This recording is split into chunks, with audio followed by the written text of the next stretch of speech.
Silakan masuk, Mas.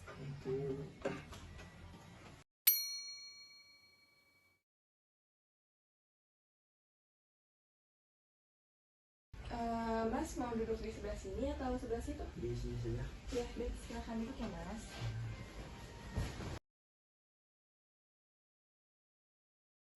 Selamat siang, Mas. Selamat siang juga, Bu. Bagaimana kabarnya hari ini? Alhamdulillah baik. Alhamdulillah.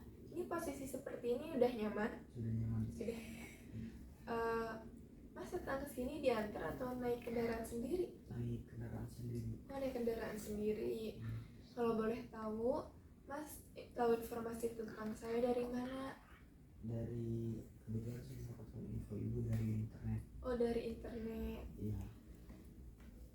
Kan kita belum kenal ya, Mas. Jadi alangkah baiknya kita perkenalan terlebih dahulu. Perkenalannya dimulai dari saya atau dari Mas? Dari Saya. Perkenalkan, nama saya Alim Mukriha sebagai konselor yang akan membantu Mas menemukan solusi untuk memecahkan suatu permasalahan. Silakan Mas perkenalkan diri. Perkenalkan, nama saya Aksal Fajar. Saya berasal dari Pandeglang. Dari Pandeglang, lumayan jauh ya untuk datang ke sini. Iya. Sebelumnya Mas Aksal enaknya dipanggil apa nih? Mas Kak atau apa? Mas Aksal ada ya? Mas Aksal pernah mengikuti proses konseling atau belum? Belum pernah. Baik, karena Mas Aksal belum pernah mengikuti proses konseling, izinkan saya menjelaskan beberapa penjelasan terlebih dahulu ya. Apakah Mas Aksal bersedia? Saya bersedia. Ya. Yang pertama ini saya akan menjelaskan mengenai apa itu konseling.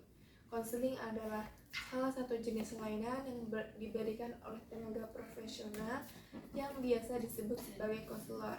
Yang mana pada hari ini saya sebagai konselor. Pada hari ini konseli atau kliennya itu Mas Aksal sendiri yang bertujuan untuk memecahkan atau mengentaskan masalah yang berfokus pada kemandirian dan pengendalian diri klien.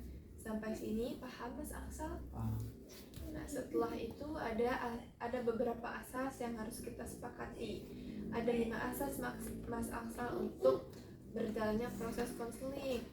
Yang pertama ini ada asas kerahasiaan, yang mana saya sebagai konselor telah disumpah secara profesional untuk dapat merahasiakan dan menjaga rapat tentang apa yang klien saya ceritakan. Jadi Mas Aksal tidak boleh ragu untuk menceritakan apapun kepada saya, karena saya telah memegang asas kerahasiaan. Paham Mas Aksal? Apakah sampai sini Mas Aksal sudah percaya kepada saya? Sudah percaya. Baik. Yang kedua ada asas kesukarelaan. Saya telah sukarela untuk membantu Mas Aksal menemukan masalah. Tetapi apakah Mas Aksal sendiri telah sukarela datang ke sini?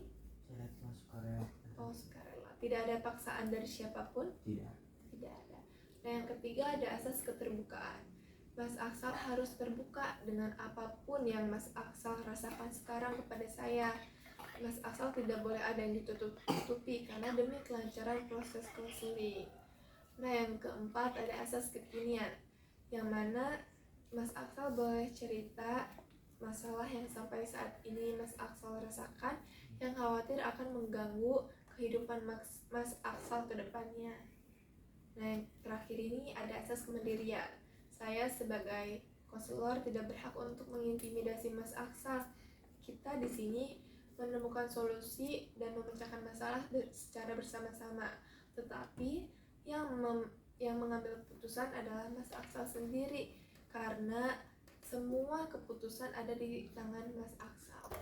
Nah, dari penjelasan saya tadi, ada yang ingin ditanyakan? Tidak ingin ditanyakan. Iya, baik. Tetapi apabila ada yang kurang puas atau yang mengganjal dalam diri Mas Aksal, boleh tanyakan langsung kepada saya ya. Iya. Baik. Jadi apa yang ingin Mas Aksal ceritakan sekarang kepada saya? Saya akan menceritakan. Saya merasa kebingungan untuk melanjutkan kuliah. Oh, saya paham. Memang kuliah adalah hal yang penting, apalagi di zaman sekarang. Jadi mari kita coba pecahkan masalah ini secara bersama-sama ya. Coba Mas Aksal ceritakan lebih detail lagi tentang kebingungan yang Mas Aksal rasakan sekarang. Saya bingung untuk masuk jurusan apa saat kuliah nanti karena saya suka pelajaran sosial dan public speaking dan nilai saya juga bagus di bidang tersebut. Oh, jadi Mas Aksal merasa mempunyai minat dan bakat yang lebih ya di bidang sosial. Ya, Lalu bagaimana pendapat kedua orang tua Mas Aksal mengenai hal tersebut? nah itu masalahnya Bu. Orang tua saya menginginkan saya masuk ke jurusan kedokteran. Oh, tetapi bagaimana pendapat Mas Aksal mengenai kedokteran? Saya merasa kurang cocok untuk masuk kedokteran Bu karena saya sendiri tidak suka pelajaran biologi seperti itu.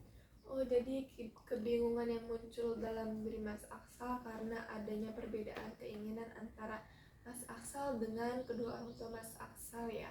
Iya Bu, itu masalah yang membuat saya bingung dan tertekan. Baik, saya mendengar ada konflik nih antara keinginan orang tua Mas Aksal dengan pribadi Mas Aksal. Bagaimana perasaan Mas Aksal menghadapi situasi seperti ini? Saya merasa tertekan Bu. Saya merasa takut akan mengecewakan kedua orang tua saya. Oh, jadi Mas Aksal merasakan ketakutan dan khawatir akan mengecewakan kedua orang tua Mas Aksal ya, begitu? Iya Bu, orang tua saya sudah berkorban banyak untuk saya. Jadi saya merasa tidak enak apabila saya tidak memenuhi keinginan dan harapan mereka. Tapi di sisi lain juga Mas Aksal ingin mengikuti atau melakukan sesuatu yang sesuai dengan minat dan bakat Mas Aksal ya. Iya Bu, saya takut kalau memaksakan diri di kedokteran saya malah tidak bisa mengikutinya dengan baik. Sepertinya Mas Aksal memang sedang mengalami tekanan yang cukup besar dari dua sisi ini ya. Iya Bu, kadang saya merasa stres untuk memikirkan hal ini. Ya, saya paham perasaan Mas Aksal dalam situasi seperti ini. Memang situasi seperti ini tidak mudah bagi Mas Aksal. Nah, dari yang saya tangkap, Mas Aksal memang mempunyai minat dan bakat yang lebih itu dan lebih condong ke bidang psikologi. Tapi Mas Aksal masih merasa mempunyai tanggung jawab untuk mengikuti harapan kedua orang tua Mas Aksal. Benar begitu? Iya Bu, betul sekali. Jadi saat ini Mas Aksal sedang mencari cara jalan tengahnya untuk memecahkan masalah Mas Aksal sekarang. Tetapi Mas Aksal belum mengetahui bagaimana caranya ya. Betul Bu, saya ingin orang tua saya paham apa yang saya inginkan, tetapi saya juga takut mereka kecewa. Iya, Mas Aksal sangat menghormati kedua orang tua Mas Aksal ya, dan Iya, ingin membahagiakan kedua orang tua Mas Aksal dengan keputusan yang Mas Aksal ambil nantinya ya. iya Bu, mereka sudah banyak berkorban. Namun di sisi lain, Mas Aksal juga ingin mengikuti panggilan hati Mas Aksal sendiri ya. Ya Bu, saya ingin sekali memilih jurusan yang benar-benar saya kuasai dan minati.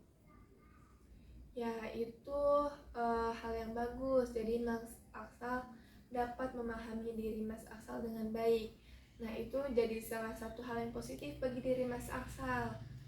Coba kalau misalnya kamu masuk ke kedokteran, kamu takut mengalami kesulitan akan mata kuliah yang akan kamu pelajari nantinya, betul begitu?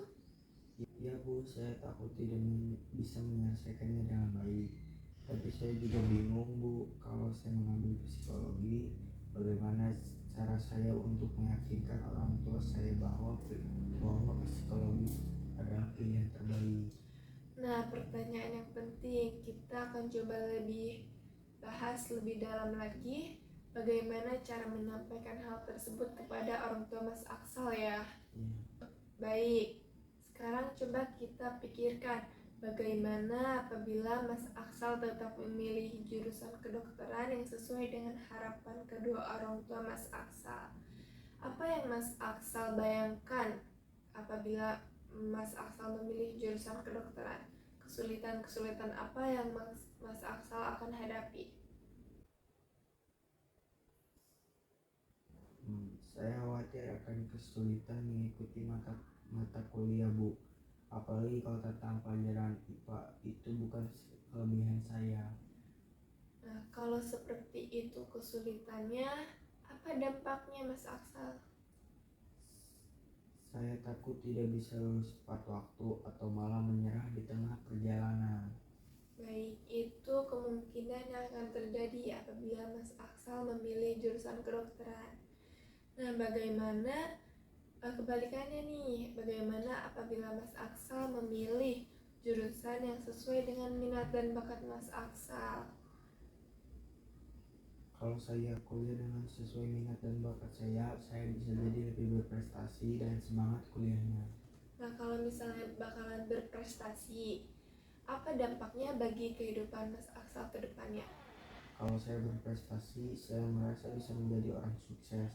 Tapi di sisi lain juga pasti orang tua saya kecewa karena saya sukses tapi tidak sesuai dengan harapan kedua orang tua saya. Saya harus berbicara baik-baik lagi dengan orang tua saya. Tapi bagaimana caranya agar orang tua saya paham alasan yang saya sampaikan? Kita coba cari cara agar pembicaraan antara Mas dengan orang tua berjalan dengan baik ya. Bagaimana pendapat Mas Aksal?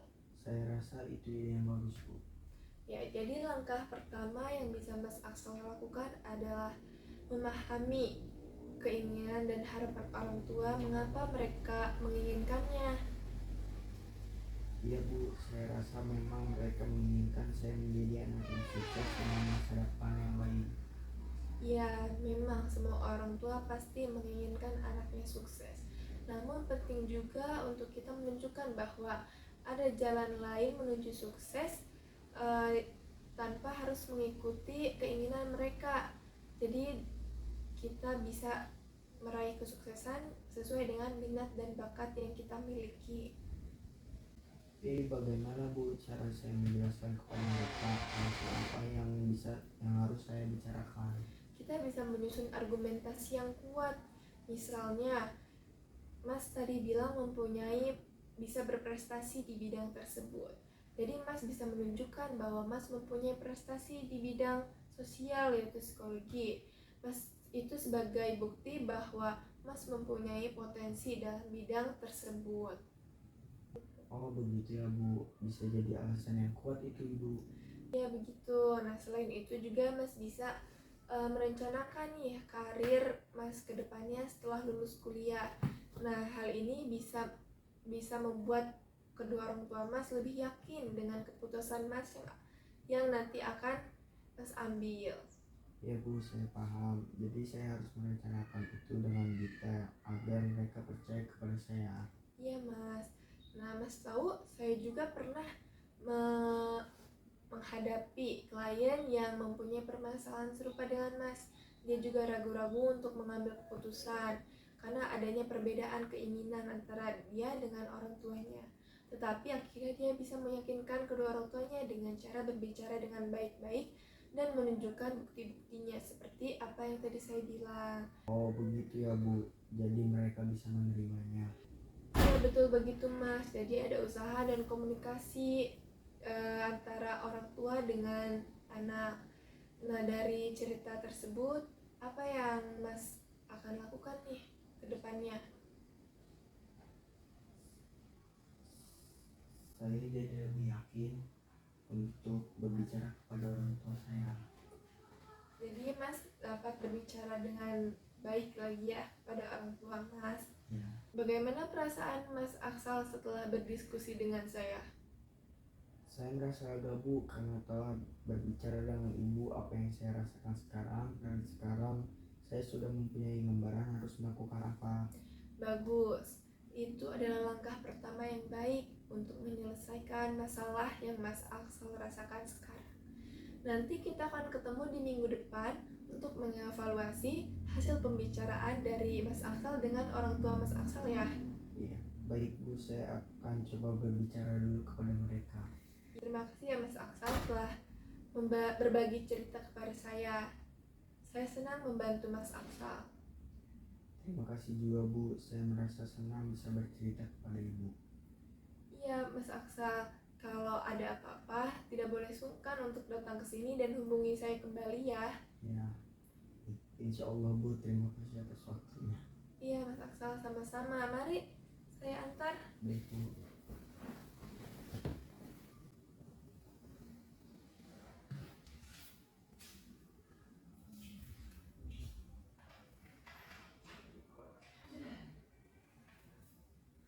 seperti itu.